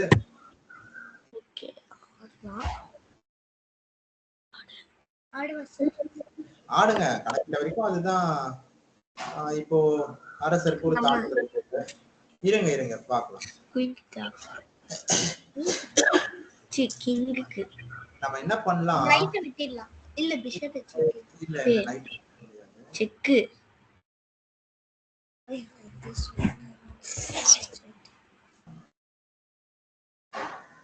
நம்ம அரசரை எங்க நகர்த்தினாலும் ஆட்டத்தை முடிச்சிருவாங்க. ஓ ஒருவேளை நம்ம அரசியை வச்சு தடுத்தா குதிரையை வச்சு அரசியை எடுத்துருவாங்க. அவங்க அரசி சதுரங்க பலகையிலேயே தான் இருக்கும், வலிமையானதா இருக்கும். நாம ஏன் யானைய கிங் G1 போனா குயின் G2 மேட்டு, கிங் F1 வர முடியாது. கிங் E1 வந்தா குயின் E2ல ஆட்டத்தை முடிச்சிருவாங்க. அப்ப ரூட் டு C2 ஆடிட்டா அவங்க அரசியை வச்சு எடுத்தாங்கன்னா நம்மளும் அரசியை வச்சு எடுத்துடலாம். அவங்க குதிரையை வச்சு எடுத்தாங்கன்னா நம்ம சிப்பாயை அரசியா மாத்திடலாம். அதுதான் சரியானதா இருக்கும். ஆடுங்க. ரூட் டு ரைஸ் டு இருங்கப்பா, எடுத்துருங்க. அதான்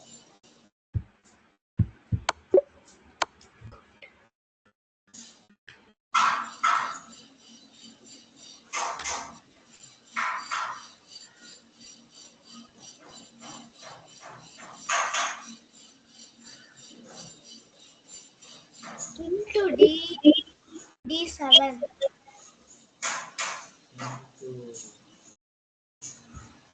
into G7. அப்புறம் அவங்க வந்து ரூட் டு F7 ஆனா நம்ம கிங் டு E6 ஆடலாம். அப்புறம் அவங்க நம்ம ரூட்டை வெட்டினா நம்ம கிங் டு ஒழுங்கா நல்லா பார்த்து தெளிவா கவனிச்சு சரியா சொல்லு. இஷ்டத்துக்கு நகர்வை சொல்லாத. கிங் E6 எப்படி ஆட முடியும்? ரொம்ப தூரத்துல இல்ல, பக்கத்திலேயே இருக்குது. ஒழுங்கா பக்கத்துல இருக்கிற சதுரங்கள்லாம் தெளிவா கவனிச்சு ஒழுங்கா பாரு. கிங் D7 ஆடுறதுக்கு குயின் C6 ஆட்டா என்ன பண்றது?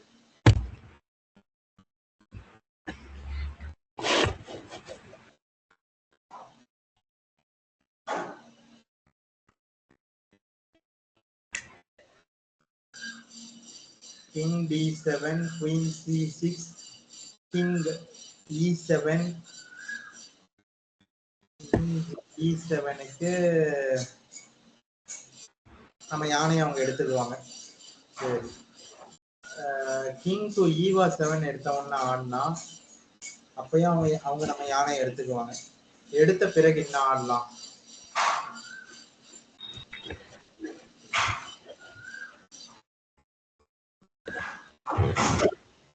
நம்ம யானையை எடுத்துக்கிட்டோம், அது தவிர்க்க முடியாது.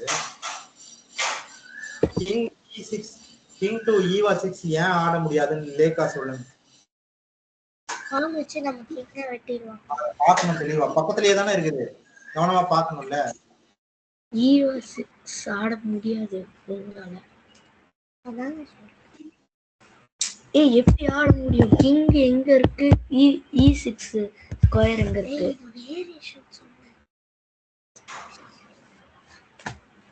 நான் என்ன சொன்னேன்னா கிங் டு இது லூட்டிங் வச்சு எங்க வைக்கலாம்னு சொன்னேன்.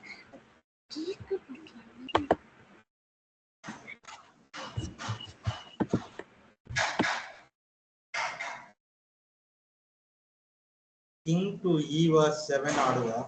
அவங்க நம்ம யானையை எடுத்துக்கிட்டோம். எடுத்த பிறகு எதை வச்சு வேணா எடுக்கிட்டோம், அரசியை வச்சோ யானையை வச்சோ. Queen to E3, queen to E3க்கு அவங்களால எங்க போக முடியும்? குயின் டு E3,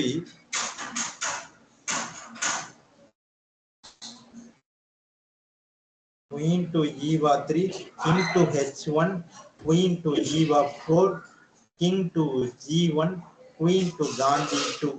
இதுல நமக்கு எந்த பிரச்சனையும் இல்லை, ஆட்டத்தை முடிச்சிடலாம். queen to king, இது ஆடாத இன்னும் உறுதி இல்லை. king to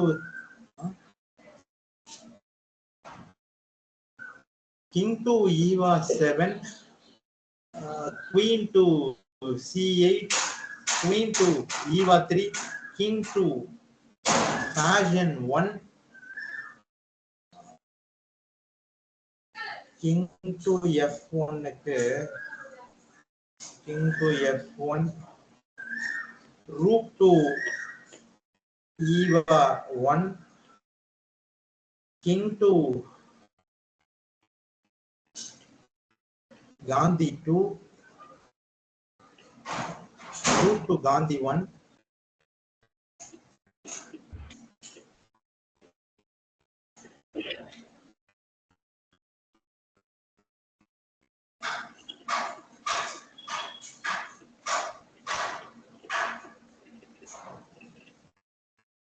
முடிஞ்சது. அதுலயும் பிரச்சனை இல்லை. King to Eva 7 ஆடிடுங்க. அங்க இது பிஷப் வெட்டிடணும். இருங்கப்பா, பிஷப் வெட்டுறதா சொன்னேன். சரி சரி இருங்க இருங்க. பிஷப்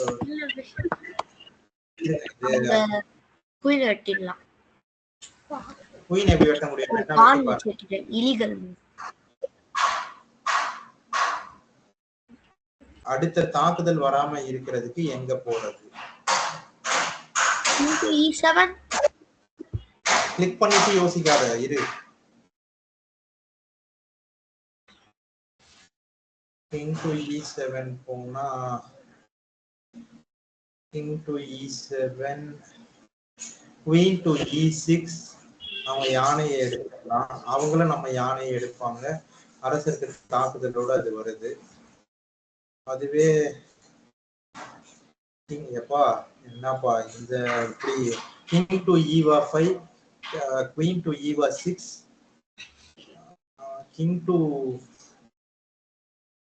டு தீரன் 4. இது வந்து நம்மளோட பொது விதிமுறைக்கு எதிராக தான் வருது. இருந்தாலும் பார்க்கலாம். அரசரை நம்ம எல்லை பகுதிக்குள்ள பாதுகாப்பா வச்சுக்கணுன்றதுக்கு எதிராக வருது.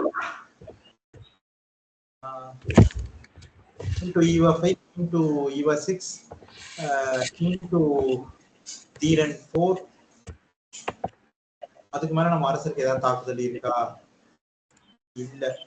சரி, ஒரு king to eva 5. கீழே வந்தா தொடர் தாக்குதல் வருது. அதுவே நம்ம மேல போயிட்டா அந்த பிரச்சனை இல்லை. ஆனா அது பொது விதிமுறைக்கு எதிராக இருக்கு. சரி, ஒரு தடவை கணக்கிடலாம். King e7, queen e6, king f8, அது மட்டும் தான் ஆடி ஆகணும். Queen to c8, king to f7, queen to f7, king g6, queen to d6, king h7. இதுல இத்தனை நகர்வுகள் கழிச்சுதான் நமக்கு அந்த எதிர் அரசருக்கு தாக்குதல் நடத்துறதுக்கான ஒரு வாய்ப்பாவது கிடைக்குது. அதுவே e5 விளையாடிட்டா குயின் டு e6 ஒரே ஒரு தாக்குதல் மட்டும்தான் இருக்கு. இல்ல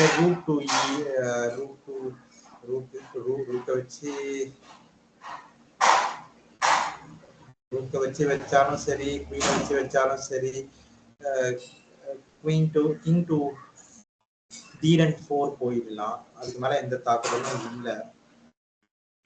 அதனால கிங் டு ஈவா 5 விளையாடி பாருங்க. ஈவா 5 முழுசா கணக்கிட்டு தானடா சொன்னேன். நீ ஈவா 7க்கு முழுசா கணக்கிட்டு சொன்னல. அதுக்கப்புறம்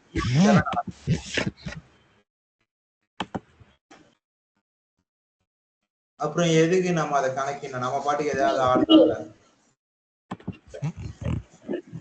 பொது விதிமுறைக்கு அதாவது எக்ஸப்ஷனல் கேஸ்பா, அவ்வளவுதான். எக்ஸப்ஷன் நம்ம எக்ஸாம்பிளா எடுத்துக்க முடியாது. நீங்க விளையாடி பார்க்கணும்னு நான் நினைச்சீங்கன்னா அதை விளையாடி பார்க்கலாம்.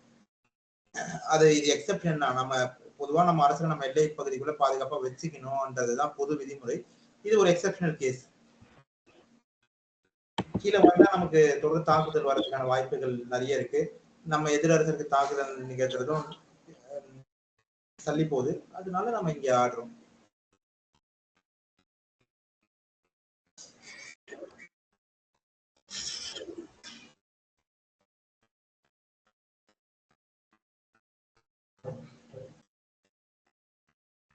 Rook to h7, knight to h7, rook to h7, checkmate. Checkmate. அவங்க மந்திரியை வச்சு தடுக்கலாம். ஆனா அதுதான் சரி. rook h7, knight h7, rook h7, bishop g7. இல்ல அவங்க யானை அரசர் நகர்த்தலாம். அது ஒண்ணு. சரி, இப்ப அடுத்த நகர். rook h7. இல்ல இல்ல இல்ல. rook ஏற்கனவே h7ல தானே இருக்கு. h8. king queen f6. விளையாடுங்க சார்.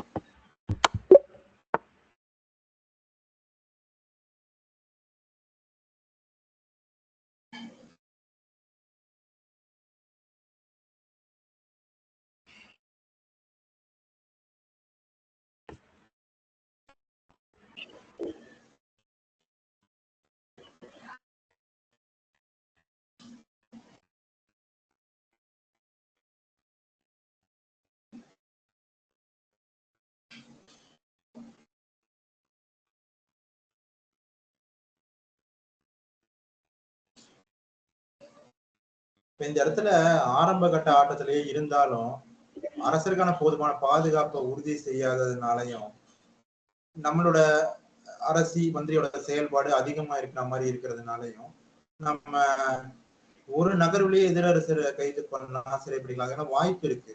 இப்ப குயின் டு d5 ஆடிட்டோம். அவங்க செக்மேட்டை தடுக்கிறதுக்கு ஒரே ஒரு வழிதான் இருக்கு. அதை அவங்க ஆடட்டும், பார்க்கலாம். அதை விட சிறப்பானது எதுவும் இல்லை. குயின் டு d5 ஆடிடும்.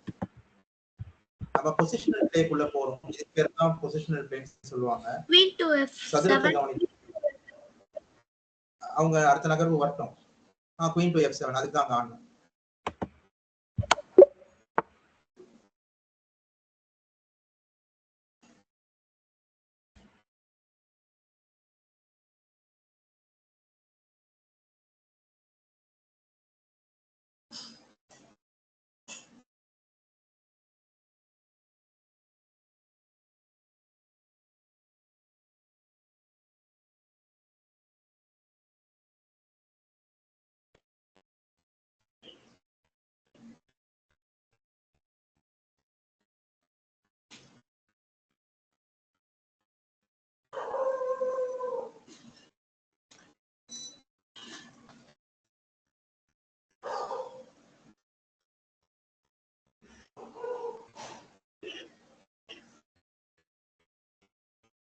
நம்ம h4 விளையாடி அவங்க அரசருக்கு ஒரு தாக்குதல் நடத்தினா அவங்களுக்கு வேற வழியே நாங்க சிப்பா எடுத்தாங்க. சிப்பா எடுத்த பிறகு ரூக் டு அன்பு 4 ஆடிட்டா அப்சல்யூட் பின் பண்ணிடலாம். அந்த மந்திரி அந்த அரசரோட அவங்க அரசரை நகர்த்தினாங்கனாலும் சரி, நகர்த்துறனாலும் சரி, என்ன விளையாடினாங்கனாலும் சரி, அவங்க மந்திரி எடுத்துடலாம். அப்படி அவங்க மந்திரி எடுக்கும் போது அது அவங்க அரசருக்கு தாக்குதலோட வருது. ஒருவேளை தாக்குதலோட வரக்கூடாதுன்னு நினைச்சு அவங்க அரசரை நகர்த்தினாலும் அவங்க மந்திரியை நம்ம எடுத்துடலாம். அது அவங்க மந்திரி எடுத்த உடனே அவங்க சிப்பாய் அரசியா மாத்துறதுக்கு A2 நகர்த்துவாங்க. இப்ப ரூக் A4 திரும்ப விளையாடி அந்த சிப்பாய் அரசியா மாறினாலும் நம்ம அந்த சிப்பாயை எடுத்துக்கலாம். அப்போ இப்ப நம்ம பார்த்திருக்கிறது ஒரு rook and bishop exchange down end game, ஒரு அட்வான்ஸ் எண்ட் கேம் ஸ்ட்ராட்டஜி. இதோட சிறப்பான நகர்வு எதுவும் இல்ல. ஒருவேளை நம்ம கிங் G3 ஆனா அவங்க பிஷப் E1 செக் வைக்கிறதுக்கான வாய்ப்பு இருக்கு. திரும்ப நம்ம அரசரை நகர்த்தின உடனே திரும்பவும் அவங்க மந்திரியை அவங்க இடத்துக்கு கொண்டு போயிடுவாங்க. அவங்க மந்திரியை வச்சு திரும்பவும் அந்த சிப்பாய்க்கு பாதுகாப்பு கொடுத்துருவாங்க. அதனால இங்க இருக்கிறதுலே சிறப்பான நகர்வா pawn to happy 4 தான் இருக்கு. கணினி ஒத்துக்குதான் பார்க்கலாம்.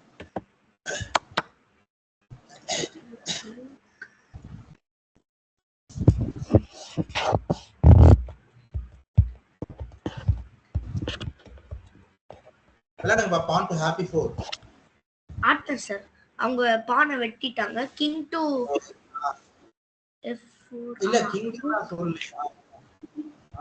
என்ன சொன்னேன்? Rook to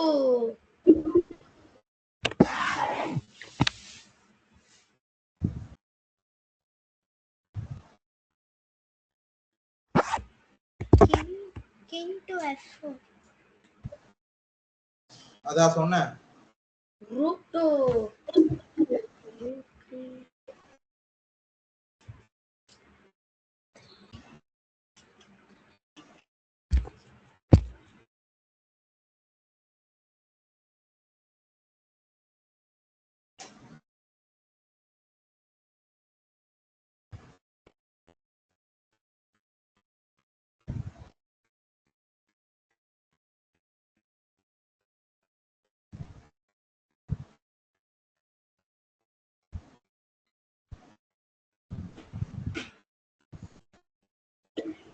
Rook to H6.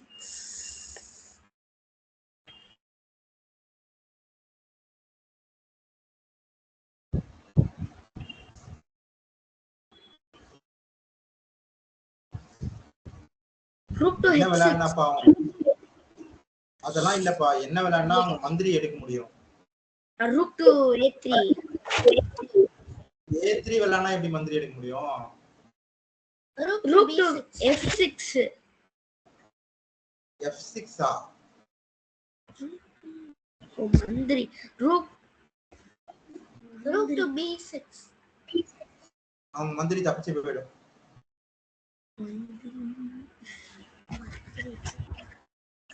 சரி, நம்ம ஒரு 1.5 மணி நேரமா பண்றோம். நீங்களும் சோறு அடைஞ்சிருக்கலாம், கவனிக்கிறதுலயும் சிரமமா இருக்கலாம்.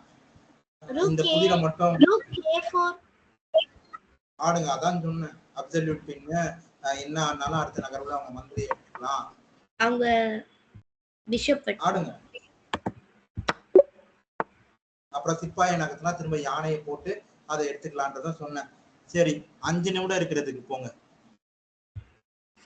அதுல ஏதாவது சாதிக்க முடியுதா பாக்கலாம். தேடிட்டு இருக்க கூடாது. இருங்க, ஆரம்பிக்காதீங்க. மாறப்போகுது. 1ல இருந்து 4, 5ல இருந்து 8 கருப்போட எல்லை பகுதி தான். 1ல இருந்து 4 வெள்ளையோட எல்லை பகுதி தான்றத ஞாபகம் வச்சுக்கோங்க. சரியா? நான் பதிவும் போடுறேன், ஒரு நிமிஷம் இருங்க. ஏற்கனவே போட்டுதான் இருக்கேன். இருக்கு. அதை நிறுத்திட்டு திரும்ப 5 நிமிடத்துக்கு மட்டும் தனியா போடுறேன். இப்ப என்ன பண்ணணும்னா, உறுதியா தெரியுறது எல்லாத்தையுமே நீங்க ஆடிடணும். கிளிக் அண்ட் கிளிக் தான், டிராக் அண்ட் டிராப் கிடையாது. சரியா? டிராக் அண்ட் டிராப் பண்ணாதீங்க, கிளிக் அண்ட் கிளிக் தான். உறுதியா தெரியுறது ஆடிடுங்க. வேற ஒரு வேலை 2 நம்ம அந்த 5 நிமிடத்துக்குள்ள தப்பு ஆயிடுச்சு அப்படின்னா அதுக்கப்புறம் இருக்கிறத நம்ம கலந்து ஆலோசிச்சுட்டு தான் ஆடணும்.